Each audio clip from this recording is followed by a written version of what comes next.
नमस्कार साथियों, एक बार फिर से आपका स्वागत है आपके अपने इस यूट्यूब चैनल पर। तो दोस्तों, आज के इस सेशन के माध्यम से अपन चर्चा करने वाले हैं जो आपका स्क्रूटनी फॉर्म है, जो एलडीसी भर्ती का स्क्रूटनी फॉर्म है, वो 2 मई से लेकर 8 मई के मध्य फिलअप किया जा रहा है। और आज से आपकी स्क्रूटनी फॉर्म फिलअप करना स्टार्ट हो चुके हैं, तो आप जितना जल्दी हो सके अपना स्क्रूटनी फॉर्म फिलअप करें। दोस्तों, इससे पहले के सेशन में मैंने आपको कंप्लीट बताया है कौन कौन से एफिडेविट बनेंगे। जो शिक्षा विभाग ने पीडीएफ जारी करी है तो उसके अंदर पूरा कंप्लीट दिया गया है, तो मैंने उसको वीडियो के माध्यम से आपको कंप्लीट बताया है कि भाई आपको प्रत्येक एफिडेविट को कैसे फिलअप करना है और कैसे अटेस्ट होंगे। क्योंकि दोस्तों, वो डॉक्यूमेंट्स और जितने भी आपकी फ़ोटोकॉपीज है, जितने ओरिजिनल डॉक्यूमेंट्स है, इसके अलावा जितने भी शपथ पत्र है, चाहे सामान्य कागज वाले हो चाहे नोटरी वाले हो, वो आप कंप्लीट पहले रेडी करेंगे। रेडी करने के बाद सारे डॉक्यूमेंट्स यहाँ आकर आपके इसमें स्क्रूटनी फॉर्म में अटैच्ड होंगे। सॉफ्ट कॉपी के अंदर उनको आपको सभी डॉक्यूमेंट्स को आपको पहले स्कैन करना होगा। उन जितने भी एफिडेविट्स और जितने भी मार्कशीट वगैरह आपकी है, कैरेक्टर सर्टिफिकेट हो गया, कास्ट हो गया, मूल हो गया, जितने भी आपके और डॉक्यूमेंट्स हैं उन सबको आप स्कैन करेंगे। और स्कैन करने में दोस्तों क्या सावधानी बरतनी है, स्कैन करने में सावधानी ये बरतनी है कि भाई इसमें जो आपका स्क्रूटनी फॉर्म है, इसमें एक फिक्स साइज का रेंज दिया गया है। उसी रेंज में अगर पीडीएफ की साइज होगी तो यहाँ अपलोड होगी, अन्यथा ही वह अपलोड नहीं होगी। अब जैसे आपने बीटेक करी हुई है मान लो, और टोटल मार्कशीट हो गई 8, तो सेमेस्टर मार्कशीट हो गई, और उसके अलावा डिग्री प्लस आपकी कॉन्कोलेटेड मार्कशीट वगैरह, ऐसे टोटल 10-12 मार्कशीट हो जाती है। तो फिर वो एक साइज बड़ा हो, जो उनकी एमबी है साइज है, एमबी के अंदर जो साइज होती है वो इंक्रीज होने का चांसेस रहता है, और फिर उसमें यहाँ पर थोड़ी अपलोड करने में समस्या आएगी।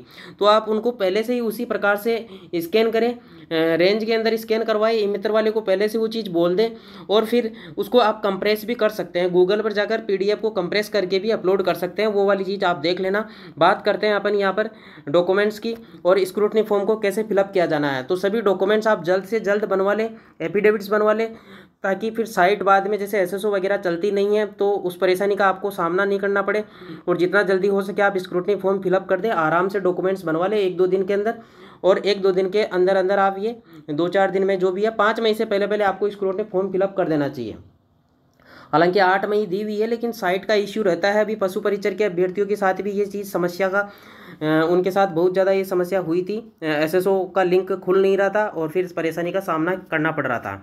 तो दोस्तों, जैसे ही आप रिक्रूटमेंट पोर्टल में जाएंगे, रिक्रूटमेंट पोर्टल में जाने के बाद क्या करना होगा, रिक्रूटमेंट पोर्टल में आप जाएंगे, ओके करेंगे। फिर रिक्रूटमेंट पोर्टल में आपको इसमें लास्ट में आगे जाकर यहाँ पर लिंक दिखेगा, यहाँ पर ऑप्शन आया होगा आपके साथ आपके एसएसओ के अंदर, ये वाला आप यहाँ जैसे देख रहे हैं, detail scrutiny form, detail form cum scrutiny. तो यहाँ पर जाके आप ओके करेंगे, यहाँ पर ओके करना होगा। ओके करने के बाद इसमें फिर जैसे ही आप ओके करेंगे तो ये आपका कंप्लीट फॉर्म खुल के ओपन होके आ जाएगा।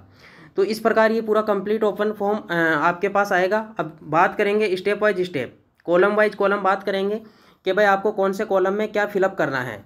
तो दोस्तों, बात करें कॉलम वाइज, यहाँ पर आपको फिलअप करने हैं रोल नंबर। इसमें आप रोल नंबर फिलअप कर देंगे। आवेदन का क्रमांक, जो आपने ऑनलाइन आवेदन किया था तो वो क्रमांक आप यहाँ भर देंगे। उसके अलावा मेरिट क्रमांक, आपको जो मेरिट क्रमांक अगर पता है, दिया गया है, रैंक आपकी जो है तो वहाँ आप रैंक भर देंगे। और ये जो पोस्टल ऑर्डर वाली चीज़ है वो आपको फिलअप करनी नहीं है, क्योंकि इसके अंदर आप ऑनलाइन पेमेंट करेंगे। जो 100 रुपये का ऑनलाइन पेमेंट होगा वो लास्ट में आप ऑनलाइन पेमेंट कर चुके होंगे, तो इसमें आपको कुछ फिलअप करना नहीं है। विज्ञापन संख्या, जो विज्ञप्ति की संख्या आई थी, वो विज्ञापन में आप विज्ञप्ति के अंदर एडवर्टाइजमेंट जो बोर्ड की वेबसाइट पे मिल जाएगा, वहाँ से आप देख के फिलअप कर दें। पद का कोड और क्रम दिया हुआ है तो फिलअप कर दें, अन्यथा आप NA भर सकते हैं या ब्लैंक ऐसे साइन, ऐसे खाली लाइन लिख सकते हैं। पद का नाम आप लिख देंगे जूनियर असिस्टेंट, और विभाग का नाम राजस्थान कर्मचारी चयन बोर्ड आप इसमें फिलअप कर सकते हैं। नेक्स्ट बात करें, कौन सी कैटेगरी से आप बिलोंग कर रहे हैं। जनरल से कर रहे हैं, जनरल में ओके करें, और अन्य कैटेगरी से बिलोंग कर रहे हैं तो उसमें करें। पिछड़ा वर्ग में कर रहे हैं, अति पिछड़ा वर्ग में, जिस भी कैटेगरी से आप बिलोंग कर रहे हैं उसको यस करें, टिक करें, जो भी है यस लिखना है। जैसे यहाँ पर लिखा हुआ ना, हाँ, इस प्रकार से उसमें ऑप्शन आएगा यस नो का, वो आपको सिलेक्ट करना है। नेक्स्ट, इसमें अनुसूचित क्षेत्र विवरण पूछा जा रहा है। तो अगर ये आप लागू है, क्या आप एसटी जो अनुसूचित क्षेत्र के निवासी है टीएसपी से, नहीं, या लागू नहीं, तो नहीं है तो आप नहीं लिखें, यस है तो यस करें। नेक्स्ट, मूल निवास कहाँ का है आपका, तो इसमें राज्य राजस्थान, जिला जयपुर, और फिर तहसील वगैरह आपके जो लागू है वो, और अन्य टिप्पणी में आपका गांव का नाम वगैरह जो भी है वो आप फिलअप कर सकते हैं, कस्बा वगैरह या गली नंबर वगैरह जो भी है। जन्म स्थान में आप फिलअप कर सकते हैं, आपका स्टेट आ जाएगा, डिस्ट्रिक्ट आ जाएगा, तहसील आ जाएगी, और फिर आपका जो गांव वगैरह तहसील वगैरह जो भी है, तहसील के अलावा गली नंबर, मोहल्ला संख्या, जो आपका पर्टिकुलर एड्रेस आ जाएगा। अब बात करें नेक्स्ट पॉइंट की, अतिरिक्त विशेष श्रेणी अगर आपके लागू हो रही है, अतिरिक्त विशेष श्रेणी अगर आपके लागू हो रही है तो यस लिखें, अन्यथा क्रॉस का चिन्ह लगाएं। तो महिला के लिए पूछा जा रहा है, अविवाहित, विवाहित, विधवा तो अपने लिए लागू नहीं है। मेल कैंडिडेट अगर आप है तो महिलाओं के लिए जो चीज़ लागू है वो फिलअप कर सकते हैं, अन्यथा आप इसमें जो भी लागू नहीं है वो क्रॉस कर सकते हैं। जैसे उत्कृष्ट खिलाड़ी नहीं है आप, भूतपूर्व सैनिक भी नहीं है, एनसीसी भी नहीं है, तो इसको कट कर दें। राज्य सेवा के अंदर आप कहीं कर्मचारी रहे हैं तो यस करें, अन्यथा नो करें। पंचायती राज में कोई कर्मचारी थे या नहीं है, जो भी है यस नो का इसमें आंसर देना है। विभागीय कर्मचारी नो, अराजपत्रित कर्मचारी नो, मंत्रालय कर्मचारी हो तो यस, अन्यथा कहीं अगर पोस्टेड हो और आप 4th ग्रेड में हो तो मंत्रालय कर्मचारी में 4th ग्रेड ही आते हैं, बाकी इससे 2nd नंबर की पोस्ट एलडीसी आती है, जिसके लिए आप जो इसमें डीवी करवा ही रहे हो। तो अगर कोई 4th ग्रेड में ज्वाइनिंग कर रखा ऑलरेडी और फिर वहाँ से अगर वो एलडीसी का एग्जाम दे रहा है तो ये कॉलम उनके लिए लागू है, बाकी आपके लिए लागू नहीं है, इसमें क्रॉस कर सकते हैं आप। नेक्स्ट इसमें लिखेंगे आप आवेदक का पूरा नाम। आवेदक का पूरा नाम लिखेंगे तो आवेदक में आप कंप्लीट हिंदी और इंग्लिश में आपको पूरा नाम लिखना होगा। अब जो हिंदी में आप नाम लिखेंगे तो वर्चुअल कीबोर्ड आपको वहाँ पर यूज करना है और वर्चुअल कीबोर्ड की सहायता से आप हिंदी में नाम पूरा फिलअप कर सकते हैं। इंग्लिश के अंदर आप अपना इंग्लिश के अंदर फुल नेम यहाँ पर लिखें, फादर्स नेम यहाँ पर लिखें। फादर्स नेम के अलावा आवेदक की जन्म तिथि और विज्ञप्ति में निर्धारित तिथि को, जो आपकी विज्ञप्ति थी उसमें आपकी निर्धारित आयु कितनी हो रही है वहाँ यहाँ पर मेंशन करें टोटल, उस हिसाब से काउंट करके। यहाँ पर माता का नाम फिलअप करें। नागरिकता आपकी इंडियन हो जाएगी, धर्म हिंदू हो जाएगा। वैवाहिक स्थिति के बारे में अगर मैरिड है, अनमेरिड है, जो भी आप इसमें यस नो का लिखना है, हाँ या ना। तो अविवाहित है तो आप यस है तो हाँ यहाँ पर लिखें और यहाँ पर नो लिखें, और अगर अविवाहित में आप खाली छोड़ दें, विवाहित है तो इसमें हाँ लिखते। तो इस प्रकार से आपके कॉलम ऑनलाइन में सेलेक्ट आएगा। ये ऑनलाइन जो दोस्तों ये ऑनलाइन वाली का ही प्रिंट आउट निकाला हुआ है। जैसे मैंने पूरा किसी ने पूरा फॉर्म फिलअप किया हुआ था और पूरा फॉर्म फिलअप करने के बाद उसका जैसे प्रिंट आउट हार्ड कॉपी निकलेगी, वो इस टाइप से आपकी निकलेगी। इसमें डिटेल्स उनकी मिटाई हुई है, जिनके पर्टिकुलर संबंधित जानकारी थी वो यहाँ पर इरेज की हुई है। बाकी जो ये आप देख रहे हो पीडीएफ, ये इसी प्रकार से प्रिंट आउट निकलेगा आपकी पीडीएफ का। तो इसमें कॉलम वगैरह यही है, कॉलम आप स्टेप बाय स्टेप चेक करते जाएंगे। इसी प्रकार आपको कॉलम देखने को मिलेंगे आपके स्क्रूटनी फॉर्म में। यहाँ पर पति या पत्नी का नाम, विवाह की डेट आपकी, जो आपकी अगर आप मेल कैंडिडेट है और आपकी शादी हो रखी है तो आपकी वाइफ का नाम यहाँ पर भर देंगे, और अगर आप फीमेल कैंडिडेट है तो आप अपने हस्बैंड का नाम यहाँ फिलअप कर देंगे। मैरिज की डेट यहाँ पर फिलअप करनी है, मैरिज का स्थान फिलअप करना है, और रजिस्ट्रेशन नंबर, जो मैरिज सर्टिफिकेट बना हुआ है उस पर रजिस्ट्रेशन नंबर है वो नंबर लिखने हैं। रजिस्ट्रेशन आपका कौन से स्थान पर हुआ, कौन सी पंचायत में हुआ, वो स्थान भरना है। पंजीयन अधिकारी का नाम, जिन्होंने मैरिज सर्टिफिकेट जारी किया है वो यहाँ पर आप फिलअप करेंगे। नेक्स्ट आगे चलकर देखते हैं, तो आगे जाकर आप देखेंगे तो इसमें संतान का विवरण देना है। तो संतान के विवरण की बात करें दोस्तों, यहाँ पर आप देखेंगे जीवित पुत्र पुत्री का नाम, यहाँ पर जन्म दिनांक आ जाएगी, और यहाँ पर ये टोटल 6 कॉलम दिए गए हैं। लेकिन आपको लगभग आपको पता है कि भाई ज़्यादा से ज़्यादा आजकल 2 संतान या 1 संतान का ही है, 2 संतान का तो रूल ही है राज्य सरकार में। तो इस प्रकार से आप इसमें इन कॉलम में भर सकते हैं। अब यहाँ पर आप फिलअप करेंगे कुल संतानों की संख्या। तो कुल संतानों की संख्या वाले कॉलम में देखेंगे तो 1/6/2002 से पूर्व है, 1/6/2002 के पश्चात। तो इस प्रकार यहाँ पर आप फिलअप करेंगे। 0 अगर आपकी है तो 0 फिलअप कर देंगे, अगर कोई संख्या है तो 1 भर देंगे, जो भी 1 2 जो भी है, और 0 है तो 0 फिलअप कर देंगे। पत्र व्यवहार का पता, पूरा एड्रेस यहाँ पर कंप्लीट फिलअप कर दें। ये एड्रेस आप कंप्लीट यहाँ पर फिलअप कर देंगे। इसके अलावा स्थायी निवास का पूरा पता फिलअप कर देंगे अपना खुद का। शैक्षणिक योग्यता की बात करते हैं। अब इसमें शैक्षणिक योग्यता की बात करेंगे तो इसमें जो आपकी कंप्लीट एजुकेशनल डिटेल्स है वो आप फिलअप करेंगे। एजुकेशनल डिटेल्स में परीक्षा जो उत्तीर्ण की है, रोल नंबर, प्राप्तांक, रिजल्ट टाइप, श्रेणी या ग्रेड, और दिनांक, कौन सी दिनांक को रिजल्ट जारी हुआ, ऐच्छिक विषय कौन कौन से थे, कोर्स की अवधि कितनी थी, बोर्ड और विश्वविद्यालय का नाम। इस प्रकार से ये टोटल सारे कॉलम्स, और फिर ये आपको यहाँ पर जो पीडीएफ है वो अटैच करनी है पर्टिकुलर जो साइज़ दी हुई है उस साइज़ के अंदर उस संबंधित डॉक्यूमेंट्स को। तो ये पूरा आपका कंप्लीट फॉर्मेट रहेगा। तो अब इसमें आप यहाँ पर देख सकते हैं ये 10th की मार्कशीट है, और इसके अंदर रोल नंबर, प्राप्तांक और परसेंटेज जितनी भी आपकी बनी हुई है, कौन सा बोर्ड था, आरबीएसई था, सीबीएसई था, जो भी है उसी हिसाब से कोर्स की अवधि 12 महीने की थी या महीनों के अंदर आपकी यहाँ पर डिटेल्स बननी है। जो अवधि है वो महीनों के अंदर भरनी है। जैसे बीटेक है, बीटेक 4 साल की होती है तो 12 चौक 48 मंथ हो गए हैं यहाँ पर। RSCIT 3 महीने का कोर्स होता है इस प्रकार से। और VMOE कोटा यूनिवर्सिटी होगी तो ये कंप्लीट आप अपनी एजुकेशनल डिटेल्स इसमें फिलअप कर देंगे। साथ में डॉक्यूमेंट्स आप यहाँ पर अटैच कर देंगे, ओरिजिनल डॉक्यूमेंट्स को स्कैन करके अटैच करना है। नेक्स्ट, इंटर्नशिप अगर आपने कहीं से कर रखी है तो इंटर्नशिप का इसमें कोई प्रावधान नहीं है, कोई अपन ने कर भी नहीं रखी है और इंटर्नशिप का यहाँ कोई मतलब भी नहीं है तो आप NA लिख दें, इस पर NA फिलअप हो जाएगा। रजिस्ट्रेशन विवरण इसका ये फिर आपके लागू है नहीं, इसमें इंटर्नशिप वगैरह कोई चीज़ है नहीं है। ये इंटर्नशिप वगैरह जो MBBS वगैरह जो होते हैं या जो मेडिकल लाइन में हो, MBBS वगैरह, नर्सिंग स्टाफ वगैरह, उनके लिए इंटर्नशिप वगैरह होती है। अतिरिक्त विस्तृत विवरण की बात की जा रही है तो अतिरिक्त विस्तृत विवरण में आप यहाँ देख रहे हैं यह आपके लिए लागू नहीं है। इसमें पूछा जा रहा है यदि आपने पूर्व में 13/2 की सूचना से भिन्न भी कार्य किया है तो उसका पूरा विवरण लिखे, या NG या RG या DCME के अभ्यर्थी आवश्यक रूप से भरे। अगर आप नॉन गेजेटेड एम्प्लॉई है, राजस्थान गवर्नमेंट के एम्प्लॉई है, डिपार्टमेंटल कोटा वाले हैं, मिनिस्ट्रियल एम्प्लॉई वाले कैंडिडेट हैं तो ये लागू होता है, बाकी आपके लिए ये लागू नहीं है। तो ये दोस्तों की अपने लिए लागू नहीं है, इसको आप खाली छोड़े, इसमें NA फिलअप कर सकते हैं। और इसमें यदि आप विज्ञापन के अनुसार अधिकतम आयु में छूट सीमा चाहते हैं, इसमें जो अगर आपकी ओवर एज हो रखी है और आयु सीमा में छूट चाहते हैं तो प्रमाण सहित प्रबद्ध प्रावधान का उल्लेख करें जिसके अंतर्गत आप आयु सीमा में छूट प्राप्त करने हेतु अधिकारी है। अगर आपको आयु में छूट चाहिए तो आप यहाँ फिलअप करें, अन्यथा ये लागू नहीं है, NA फिलअप कर दें, खाली छोड़ दें। यदि आपने कोई अन्य विशेष योग्यता, अनुभव, पुरस्कार या पदक या विजय प्राप्त कर रखी हो तो इस पद के चयन में और वो हेल्पफुल हो, उसका फ़ायदा यहाँ मिल रहा हो तो उसका पूरा विवरण आपको देना है। अगर आपके पास कोई चीज़ है NCC वगैरह या अनुभव या विशेष योग्यता, अनुभव, पुरस्कार, पदक वगैरह जो भी, वो आप फिलअप कर सकते हैं। यदि आपने ऐसा कोई शोध कार्य किया है या कोई पुस्तक या शोध प्रकाशित है तो इस पद में चयन में सहायक हो तो उसका पूर्ण विवरण देवे। ये तो दोस्तों ये आपके जनरल कैंडिडेट्स के हिसाब से ये लागू नहीं होती तो आप इन्हें खाली छोड़ दें।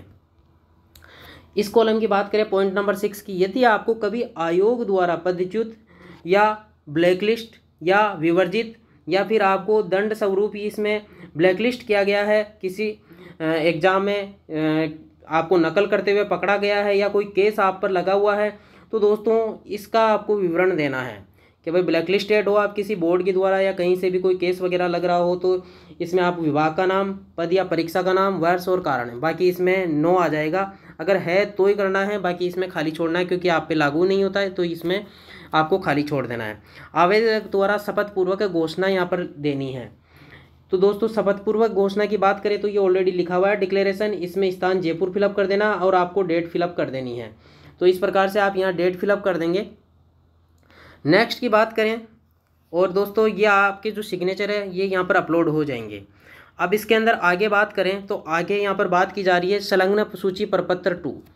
तो इसमें जो आपने डॉक्यूमेंट सेलेक्ट किए हैं, डॉक्यूमेंट्स अटैच किए हैं स्कैन करके, उनका विवरण यहाँ पर है। तो यहाँ पर आपने 10th की मार्कशीट अटैच करी, फिर जारी क्रमांक, जो सर्टिफिकेट के जो क्रमांक, जारी क्रमांक नंबर थे वो, और सर्टिफिकेट कब जारी किया गया उसकी दिनांक आ गई। संलग्न संख्या, जैसे पेज आपके इसमें 1 है 2 है जो भी है उसमें आप यहाँ पर संख्या लिख देंगे उसमें, जैसे 1 पेज है तो 1, अन्यथा कुछ भी नहीं है। अंक पत्र, जो बोर्ड का सर्टिफिकेट है वो भी 1 पेज यहाँ पर आप लिख देंगे। उपाधि प्रमाण पत्र, मैट्रिक, हाई स्कूल, सेकेंडरी, तो 10th और 12th की मार्कशीट हो गई और फिर यहाँ पर 10th और 12th का आपका बोर्ड का सर्टिफिकेट हो गया। तो इस प्रकार यहाँ पर संख्या 1-1 हो जाएगी। बोर्ड 10th और 12th का बोर्ड सर्टिफिकेट हो तो यहाँ पर संख्या 2 हो जाएगी। अब बात करें ग्रेजुएशन की उपाधि, तो दोस्तों इसमें यहाँ पर 10th की जो 10th का सर्टिफिकेट मांगा है और यहाँ पर 12th का, तो पहले तो 10th और 12th की मार्कशीट्स आ गई और फिर बाद में आ गए 10th और 12th के बोर्ड सर्टिफिकेट्स। अगर आपके पास 10th और 12th में सर्टिफिकेट्स प्लस मार्कशीट, जो अब 2010 के 11 के बाद के जो जितने भी मार्कशीट्स हैं उनमें ये दोनों फॉर्मेट एक ही आ रहे हैं, उसमें लिखा हुआ मार्कशीट विद सर्टिफिकेट, तो फिर आपके 10th और 12th का 2 ही कागज़ होंगे तो आप यहाँ पर अटैच कर दें। ये इन दोनों को खाली छोड़ दें, ये आपके लिए कंपलसरी नहीं है। बात करें पॉइंट नंबर 5 की, जिसमें आपको ग्रेजुएशन की डिटेल फिलअप करनी है। तो ग्रेजुएशन की डिटेल में आप यहाँ डिग्री जो ग्रेजुएशन की मार्कशीट है वो अटैच कर दें। जारी क्रमांक, जो जारी रोल नंबर वगैरह या उस सर्टिफिकेट से जो मार्कशीट है उसकी जारी क्रमांक नंबर है उसमें वो क्रमांक नंबर, जारी क्रमांक नंबर लिखने हैं। और कब जारी किया गया है वो दिनांक लिखनी है और पेजों की संख्या लिख देनी है यहाँ पर कि भाई 4 पेज है, 5 पेज है, 2 पेज है, वो संख्या। चरित्र प्रमाण पत्र यहाँ पर 3 लिख देंगे, 2 तो गेजिटेड प्लस 1 एजुकेशनल वाला। और गेजिटेड चरित्र प्रमाण जो चरित्र प्रमाण पत्र है 2 गेजिटेड ऑफिसर से बनवाएंगे, वो आप किसी भी गेजिटेड ऑफिसर से बनवा सकते हैं, अलग अलग से बनवा सकते हैं, अलग अलग से ही बनवाना है 2 गेजिटेड वाले। तो और फिर वहाँ पर यहाँ पर आपको अटैच करना है। गेजिटेड ऑफिसर वाले जो बनेंगे वहाँ पर आपके ऑफलाइन डीवी के टाइम दोनों ओरिजिनल जमा होंगे और जो स्कूल या कॉलेज वाला होगा उसकी फ़ोटोकॉपी वहाँ पर जमा होगी। और एनओसी अगर आपने कहीं जॉब कर रहे थे और अब उस जॉब को छोड़कर यहाँ ज्वाइन करना चाहते हैं तो उसकी एनओसी उस डिपार्टमेंट से एनओसी लेकर आपको यहाँ पर अटैच करनी है, दिनांक वगैरह आप फिलअप कर देंगे। मूल निवास प्रमाण पत्र और जाति प्रमाण पत्र, तो मूल निवास प्रमाण पत्र यहाँ अटैच कर देंगे, जाति प्रमाण पत्र अटैच कर देंगे। मूल निवास और जाति प्रमाण पत्र के साथ में अगर कोई एफिडेविट वगैरह है तो वो यहाँ पर आप साथ में ही अटैच कर दें, उसके साथ में ही। ये मेरिट सर्टिफिकेट हो गया। अटेस्टेशन फॉर्म, तो दोस्तों आपको जो एक अटेस्टेशन फॉर्म है वो ऑफलाइन प्रिंट आउट निकालना है, पहले बोर्ड की वेबसाइट पे भी मिल जाएगा और यहाँ मैं टेलीग्राम चैनल पर भी उपलब्ध करा दूंगा। तो उस अटेस्टेशन फॉर्म का प्रिंट आउट निकालेंगे, फिर उसको कंप्लीट फिलअप करेंगे। फिलअप करने के बाद लास्ट में गेजेटेड ऑफिसर से साइन कराएंगे। साइन कराने के बाद उसको स्कैन करना है। स्कैन करने के बाद यहाँ पर आपका अटैच्ड होगा अटेस्टेशन फॉर्म, पूरा कंप्लीट स्क्रूटनी फॉर्म, जो स्क्रूटनी फॉर्म भी होगा उसमें वो आपको फिलअप नहीं करना है। लास्ट के अंदर 2 पेज का अटेस्टेशन फॉर्म होगा, ओनली वही स्कैन करके यहाँ पर अपलोड करना है और उसमें लेटेस्ट फ़ोटो आप चिपका सकते हैं। लेटेस्ट फ़ोटो पर आपको यहाँ पर कॉर्नर में होगी, उसमें आप आधे साइन कागज़ पे आए, आधे फ़ोटो पे आए, वो आपको सेल्फ अटेस्टेड फ़ोटो करनी है, गेजेटेड ऑफिसर के लास्ट में साइन कराने और यहाँ पर आप अटेस्ट कर देना, अटेस्टेशन फॉर्म को अटैच कर देना यहाँ पर। और उसकी दिनांक वगैरह यहाँ पर फिलअप कर सकते हैं कि भाई कब आपने अटेस्टेशन फॉर्म, जिस दिन आप भर रहे हैं उसको, जिस दिन आप गेजेटेड ऑफिसर से साइन करा रहे हैं उस दिन वो आप डेट फिलअप कर सकते हैं और ये 2 पेज का होगा। डिप्लोमा धारक प्रमाण पत्र, अगर डिप्लोमा वगैरह आपके पास कोई है तो वो और उसकी डिटेल, जारी क्रमांक नंबर, डेट और पेजों की संख्या। हस्तलिखित प्रारूप होगा जो हैंड रिटन हिंदी और इंग्लिश में भरेंगे वो आप अटैच करेंगे। शपथ पत्र, जितने जो आपने शपथ पत्र वगैरह बनाया है वो शपथ पत्र अटैच। फिर जाति शपथ पत्र, जाति के साथ जो शपथ पत्र था वो यहाँ पर आप अटैच कर देंगे। और अन्य प्रमाण पत्र वगैरह है कोई तो आपके जैसे जैसे ऑप्शन है वहाँ पर उस ऑप्शन के वाइज आप वो डॉक्यूमेंट्स अटैच करते जाएं और आगे निकलते जाएं, तो इस प्रकार से आप भर देंगे। अब प्रपत्र, जो शिक्षा संबंधी प्रमाण पत्र का प्रपत्र 3 है वो आप पर लागू नहीं होता है कि भाई ये यहाँ ये बता रहे हैं कि भाई जो आपने फॉर्म जिस तारीख से को फिलअप किया है, फॉर्म जो आवेदन किया था आपने और तब तक आपने कोई क्वालिफिकेशन प्राप्त नहीं करी थी और फिर एग्ज़ाम तक आपने वो क्वालिफिकेशन प्राप्त कर ली है तो फिर आपके प्रपत्र 3 लागू होता है और यहाँ पर उस संस्था की यहाँ पर मोहर वगैरह लगेगी, तो ये आपकी लागू नहीं है। इसमें आप रीड कर सकते हैं कि अंतिम वर्ष के पाठ्यक्रम में सम्मिलित हो चुका था उस टाइम आवेदन की अंतिम तिथि तक और अपेक्षित योग्यता रखता था। तो इस प्रकार से ये इसमें हो जाएगा। बाकी अब ये बात करें, अब व्यक्ति संक्षिप्त चेकलिस्ट पर ओके करें, तो संक्षिप्त चेकलिस्ट को आपको फिलअप करना है। अभ्यर्थी की अनिवार्य शैक्षणिक योग्यता, तो दोस्तों अभ्यर्थी की अनिवार्य शैक्षणिक योग्यता विज्ञप्ति में निर्धारित योग्यता के सर्वथा अनुरूप है या उससे भिन्न या समकक्ष है, तो इसमें आप लिखेंगे सर्वथा अनुरूप है, क्योंकि उसके अनुरूप है तभी तो आप इस पद के योग्य हैं, अन्य तो बाहर कर दिए जाएंगे आप। तो इसमें आप सर्वथा अनुरूप पे टिक करेंगे। अभ्यर्थी आवेदन की अंतिम तिथि तक अनिवार्य शैक्षणिक योग्यता प्राप्त कर ली। अब आवेदन की जो अंतिम दिनांक थी उस तक आपने जो शैक्षणिक योग्यता थी वो प्राप्त कर ली थी या बाद में प्राप्त करी, तो आवेदन की अंतिम तिथि तक प्राप्त कर ली थी तो उस पर राइट टिक कर देंगे। यदि अभ्यर्थी द्वारा आवेदन के समय अनिवार्य शैक्षणिक योग्यता में उत्तीर्णता प्राप्त नहीं की गई थी तो क्या अभ्यर्थी आवेदन की तिथि तक उस परीक्षा में अंतिम वर्ष के पाठ्यक्रम की परीक्षा में सम्मिलित हो चुका था, तो अंतिम वर्ष के पाठ्यक्रम की परीक्षा में सम्मिलित हो चुका था, आप इस पे टिक कर देंगे। क्या अभ्यर्थी द्वारा अनिवार्य शैक्षणिक योग्यता की परीक्षा की तिथि तक उत्तीर्ण कर ली थी, कि भाई एग्जाम की जो तारीख थी, जो परीक्षा आपकी हुई उस तिथि तक उत्तीर्ण कर ली थी, तो आप इसमें यस कर देंगे कि भाई हमने एग्जाम की डेट से पहले ही, आवेदन की डेट से पहले ही उत्तीर्ण कर ली थी परीक्षाएं, क्वालिफिकेशन सारी पहले ही थी हमारे पास। केवल साक्षात्कार के अंक से चयन की स्थिति में क्या अभ्यर्थी अनिवार्य शैक्षणिक योग्यता साक्षात्कार तिथि जो इंटरव्यू वगैरह अगर है, जैसे आपके यहाँ टाइपिंग वगैरह थी तो उस टाइपिंग तक जो ये आपके उत्तीर्ण हो चुकी थी, टाइपिंग तक आपने कंप्लीट योग्यता प्राप्त कर रखी थी, तो इसमें आप लिखेंगे टाइपिंग तक या साक्षात्कार की तिथि तक उत्तीर्ण थी, तो इस पर भी आप राइट टिक कर देंगे। श्रेणी 2 के अंदर चलते हैं, तो श्रेणी 2 के अंदर बात की जा रही है अभ्यर्थी आवेदन व प्रवेश पत्र पर अंकित अपनी श्रेणी में ही उससे भिन्न श्रेणी में है। जो आपका प्रवेश पत्र था उसी श्रेणी के अकॉर्डिंग आपने अब एग्ज़ाम क्लियर किया है, या उसी श्रेणी में अभी आप है, उसके कागज़ वगैरह आप दे रहे हैं जो आपने प्रवेश पत्र पर भी अंकित थी, उसी के आप डॉक्यूमेंट्स अटैच कर रहे हैं, तो आप लिखेंगे उसी श्रेणी में है, अन्य श्रेणी में नहीं है, और वो कागज़ अटैच कर रहे हैं। यदि अभ्यर्थी आरक्षित श्रेणी का है, जैसे ओबीसी, ईडब्ल्यूएस, एससी, एसटी, तो क्या वह आवेदन की तिथि से पूर्व अपनी आरक्षित श्रेणी में आ चुका था या उसके बाद सम्मिलित हुआ है, तो आप इसके अंदर लिखेंगे आवेदन की तिथि से पूर्व ही। और अगर मान लो आपने जैसे ओबीसी का सर्टिफिकेट है, मूल निवास है, सॉरी फ्रेंड्स, जितने भी कोई भी डॉक्यूमेंट्स है, मूल निवास, ओबीसी, ईडब्ल्यूएस, एससी, एसटी, अगर आपने आवेदन के अंतिम दिनांक के बाद बनाया है, तो फिर आपको एक शपथ पत्र इस आशय का लगाना होगा कि भाई मैं आवेदन से पूर्व भी ये योग्यता रखता था और आज भी ये योग्यता रखता हूँ और उसी कैटेगरी से बिलोंग करता हूँ जो आवेदन की पहले दिनांक में कर रहा था, पहले से कर रहा था, वो भी वो आवेदन आज जो जिस कैटेगरी से बिलोंग कर रहा हूँ उसी प्रकार आवेदन के से पहले भी मैं उसी से बिलोंग करता था। ये इस आशय का आपको एक शपथ पत्र देना है। बाकी कास्ट सर्टिफिकेट का एक फिक्स फॉर्मेट है, अगर आप आवेदन के अंतिम दिनांक के बाद बना रहे हैं तो वो आपको टेलीग्राम चैनल पर मिल जाएगा। उसी फॉर्मेट में आपको एफिडेविट बनाना है नोटरी से 50 रुपये के स्टाम्प पेपर पर। बात करें नेक्स्ट पॉइंट की, यदि अभ्यर्थी आरक्षित श्रेणी का है तो क्या उसने राजस्थान का मूल निवासी होने का साक्ष्य प्रस्तुत किया है। अगर आरक्षित श्रेणी का है और मूल निवासी होने का, राजस्थान के अंदर का मूल निवासी होने का साक्ष्य प्रस्तुत किया है, तो बोलेंगे आप यस। टीएसपी एरिया के निवासी होने के संबंध में तो टीएसपी की भर्ती हेतु ही लागू है ये, तो उसमें भी हाँ या ना में आपको आंसर देना है, अन्यथा खाली छोड़ना है। जैसे अब इसमें आपने जो टिक कर रखे थे तो उसमें टिक आ रखा है, यहाँ कुछ नहीं करा था, तो ये देखो दोस्तों यहाँ कुछ भी नहीं है, खाली है, तो आपको खाली छोड़ना है, इसमें कुछ नहीं करना है। और नेक्स्ट पॉइंट की बात करें, यदि परीक्षा में कोई अनुभव संबंधी योग्यता निर्धारित हो तो अभ्यर्थी में उसका अर्जन शैक्षणिक योग्यता के उपरांत किया या उससे पूर्व है। तो शैक्षणिक योग्यता के उपरांत जो अनुभव वगैरह है या शैक्षणिक योग्यता से पूर्व है, तो अगर कोई अनुभव की रिक्वायरमेंट है तो अगर ये आपके लागू है नहीं, इसमें अनुभव मांगा नहीं है, तो ये आपके लागू ही नहीं है ये वाली चीज़। तो अनुभव से रिलेटेड है, अनुभव इस भर्ती के अंदर मांगा नहीं गया है, तो ये आपके पॉइंट लागू नहीं होंगे।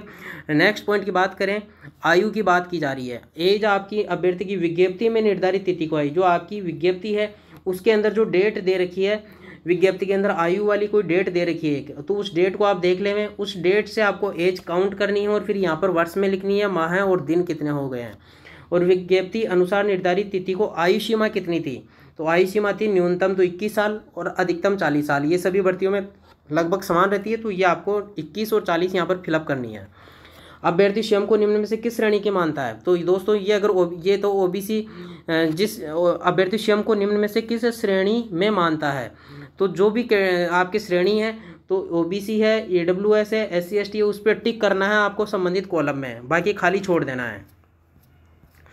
और अधिकतम आयु सीमा में विविध श्रेणियों के लिए छूट के लिए प्रावधान दिए गए हैं। तो दोस्तों अगर आप अधिकतम आयु सीमा में छूट के लिए छूट चाह रहे हैं तो ये आपके लिए लागू है, अन्यथा इन्हें आप खाली छोड़ सकते हैं, ये आपके लिए लागू नहीं है।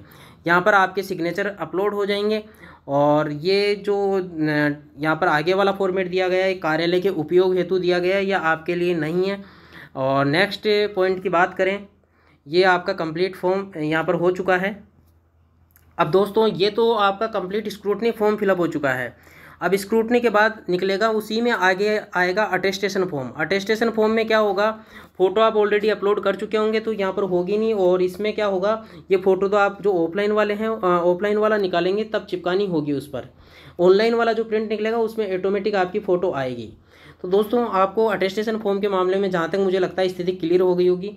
सबसे पहले तो आपको क्या करना है, जब आप ऑनलाइन स्क्रूटनी फॉर्म फिलअप करने बैठे उससे पहले इस अटेस्टेशन फॉर्म का प्रिंट आउट निकालें और ऑफलाइन प्रिंट आउट निकाल कर और उसको फिलअप करें। ये यहाँ पर फ़ोटो चिपकाएं, यहाँ पर आपके क्रॉस सिग्नेचर करें और लास्ट के अंदर गेजेटेड ऑफिसर के साइन कराएं और फिर उसको स्कैन करें और फिर आपके स्क्रूटनी फॉर्म जो अपन अभी देख रहे हैं इसके अंदर ये अटैच्ड होगा।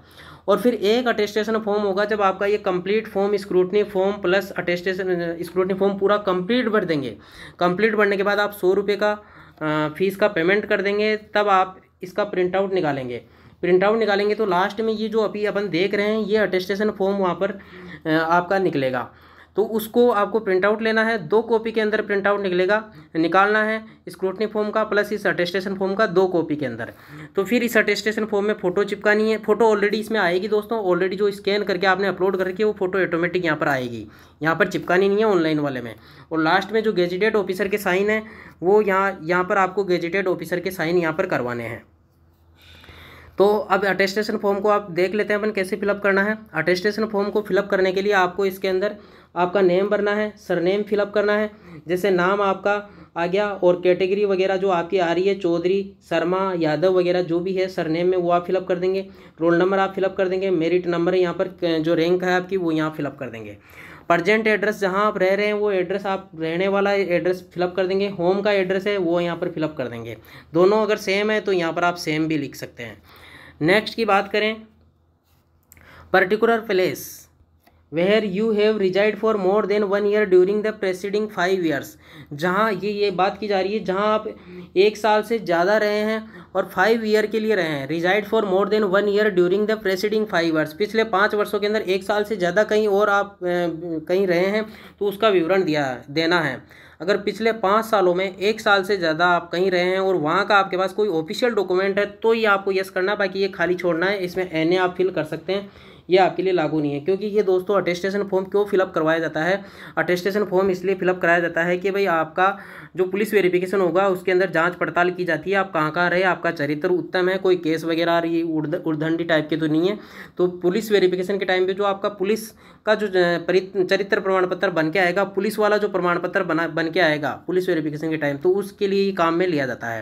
यहाँ पर फादर्स की ऑक्यूपेशंस की डिटेल फिलअप की जाएगी, फादर्स के नेम आ जाएगा, फादर का नेम फिलअप करना होगा, एड्रेस फिलअप करना होगा, परमानेंट होम एड्रेस, प्रोफेशन क्या है फादर्स का वो, और सर्विस में है तो यहाँ पर आपको ऑफिस का एड्रेस उनका फिलअप करना है अगर गवर्नमेंट सर्वेंट वगैरह जो भी है तो। नेशनलिटी में इंडियन फिलअप कर देंगे आप इनके लिए। प्लेस ऑफ बर्थ, हस्बैंड या वाइफ जो भी है आपकी उनका प्लेस ऑफ बर्थ कहाँ का है वो आप फिलअप कर देंगे। अगर आपकी मैरिज हो रखी है तो ये आपके लिए लागू है, अन्यथा अनमेरिड के लिए ये लागू नहीं है, तो इसमें एनए भर देंगे। और डेट ऑफ बर्थ आप फिलअप कर देंगे। प्रेजेंट एज ऑन एडवर्टाइजमेंट, विज्ञप्ति की दिनांक के समय जो एज थी वो आप यहाँ पर फिलअप करेंगे। और 10th आपने जब 10वीं की परीक्षा पास की थी तब आपकी कितनी आयु थी तो वो यहाँ पर आप फिलअप करेंगे। और वो दिनांक आप जो मार्कशीट होगी उसके अंदर देख लेंगे कब जारी हुई है 10th की मार्कशीट, उस तारीख के हिसाब से आप 10वीं की वो निकाल लेंगे एज। और place of birth, district and state, जो आपका जन्म स्थान है, जिला है, राज्य है, वो आप यहाँ पर फिलअप कर देंगे। नेक्स्ट बात करें डिस्ट्रिक्ट जहाँ से आप बिलोंग कर रहे हैं वो डिस्ट्रिक्ट आप फिलअप कर देंगे। और अगर आप शेड्यूल्ड एरिया से बिलोंग कर रहे हैं तो उसमें आप फिलअप कर देंगे। ये आपकी एजुकेशनल क्वालिफिकेशंस जो आपने 10th और 12th वगैरह कहाँ से करी वो आपकी कंप्लीट डिटेल, 11th 12th कहाँ से करी, आपने जो ग्रेजुएशन वगैरह वो कहाँ से करी, वो आपको एड्रेस वगैरह ये फिलअप पूरा करना है, कंप्लीट डिटेल देनी है। अगर आपने कहीं जॉब की है तो जॉब का एड्रेस और ऑफिस का एड्रेस वगैरह वो आपको यहाँ पर डिटेल विवरण भरना है। और अगर आप किसी कोर्ट से कन्विक्टेड वगैरह हो, कोर्ट से किसी ऑफिसर से कन्विक्टेड किए गए हो तो आपको यस लिखना है, अन्यथा नो। दोस्तों इसमें आपको नो ही फिलअप करना है। अगर आपके कोई केस वगैरह लगा हुआ है या FIR वगैरह हो रखी है तो यस करना है, अन्यथा इसमें नहीं करना है। और यहाँ पर आपके 2 गवाहों के नाम लिखने हैं जिनसे पुलिस आकर आपसे आपका नाम वेरीफाई करेगी, आपके बारे में जाँच पड़ताल करेगी। तो वो यहाँ पर 2 गवाह फिलअप कर सकते हैं, आपके जो भी नॉन पर्सन हो जो आपका पॉजिटिव फीडबैक दे सके जो भी है। और यहाँ पर डेट और यहाँ पर स्थान और यहाँ पर आपके सिग्नेचर कर लेंगे। सिग्नेचर करने के बाद ये गेजेटेड ऑफिसर कंप्लीट डिटेल भर देगा। और उसके बाद यहाँ पर आपको अटेस्टेड करवाना है, उनकी मोहर लगवानी है, साइन करवाने हैं, प्लेस और डेट। तो दोस्तों इस प्रकार से आपको पूरा वो स्क्रूटनी फॉर्म फिलअप करना है। फिर भी आपको कोई क्वेरी हो तो आप डिस्क्रिप्शन के जो कमेंट के माध्यम से यहाँ कमेंट करके पूछ सकते हैं। और टेलीग्राम चैनल आप ज्वाइन कर लें, उस पर जो आवश्यक शपथ पत्र वगैरह है, कास्ट का जो एफिडेविट है, प्रारूप है वो, और अन्य कोई चीज़ें हैं वो आपको टेलीग्राम चैनल पर उपलब्ध करवा दी जाएगी। ओके दोस्तों, धन्यवाद।